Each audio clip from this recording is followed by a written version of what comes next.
Hi, my name is Annie, and I come from a super poor family. Unfortunately, we didn't have much growing up, and everything seemed to be a struggle.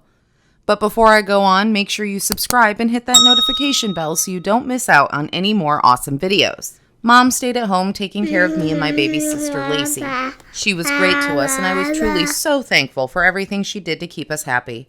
She took us to the park, and when food was scarce, she always had an excuse as to why she didn't have dinner. As I grew up, I began to realize she went without eating so we could have a bigger meal. Dad worked super long hours, always busy. He was barely at home, which made me miss him so much. But how could I blame him? He was paid minimum wage at a local restaurant. To get more money for his family, he usually had to take us on double shifts and barely had any free time at all. Most of the time, he was at home. Dad slept heavily. Mom didn't let us wake him up, even though my sister and I really wanted to play with him. What little money we had left after rent was paid would go to cover our bare necessities. Toys and birthday cakes were rarely, if ever, a thing in my house. I really felt bad for my family and tried my best to help my mom and dad in whatever way I could. I did my bed from a really early age, cleaned the dishes, and babysat my sister when mom was busy. Anything I could do to make my parents' load more tolerable was worth the effort. Of course, we never ever took a vacation. I didn't know the beach, and I had never visited any mountain. I wanted so badly to take a long trip and imagine myself getting on a plane and traveling abroad often, but it was never going to happen, or so I thought back when I was a teenager.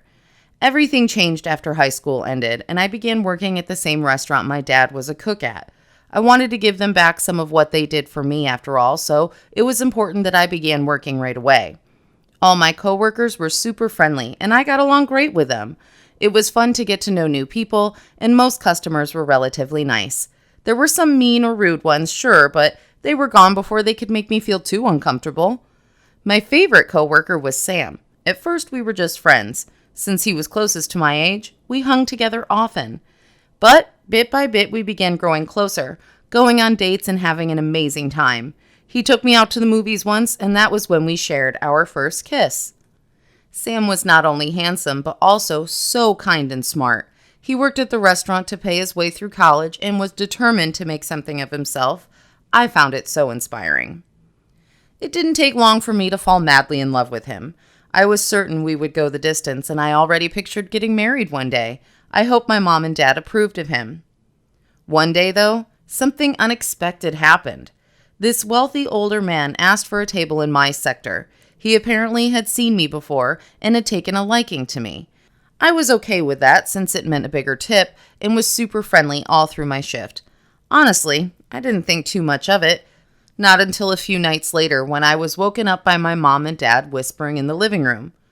It was odd for Dad to be awake that late, so I got curious and tried to listen to what they were talking about. Much to my shock, I realized Dad was telling my mom about that older guy and how he had really fancied me.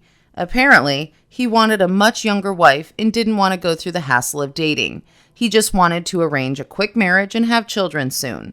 He had worked his entire life, and now it was time to enjoy his personal life as well. He's offering so much money for us to convince Annie to marry him, Dad told Mom, and I could barely breathe.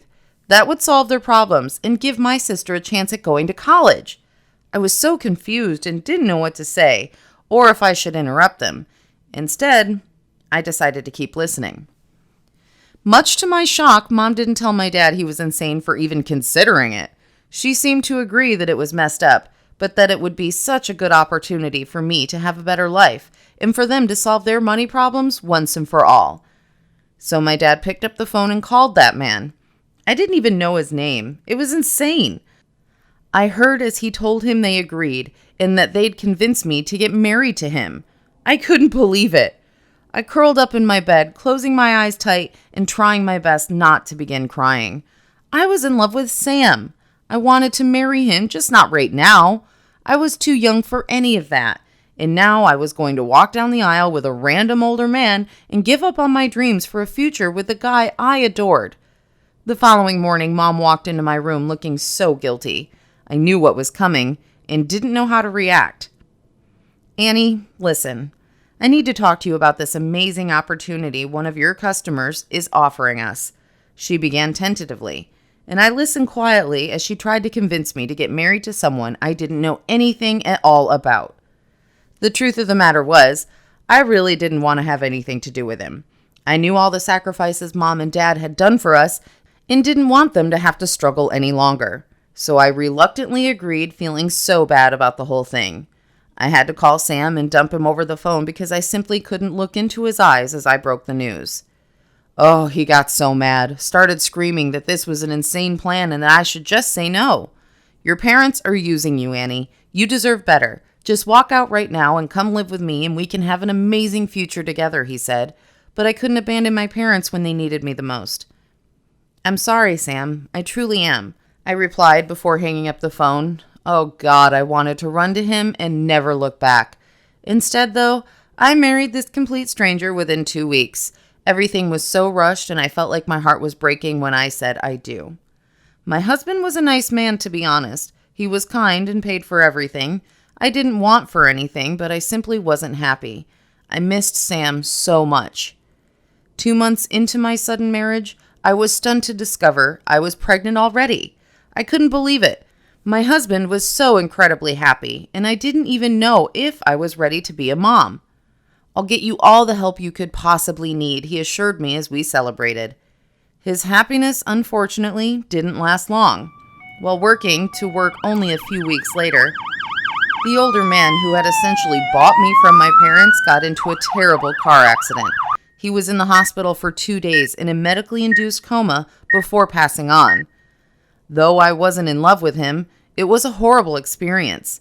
He had been so kind toward me and didn't deserve such a terrible ending to his life. Soon after his funeral, I called Sam just to touch base with him. I wasn't going to jump into a relationship with him or anything of the sort. It was way too soon. But at least I wanted him to know I was available once more and I'd love to see him again. Sam absolutely refused to have anything to do with me. This completely broke my heart as I thought it might finally be our time to be happy together. Now I have all the money I could possibly need, having inherited my late husband's entire fortune, but I've never felt so miserable. I don't know how to get my ex-boyfriend to take me back, and I really need your advice. Do you think there's a chance I can get him to forgive me? Please let me know in the comments.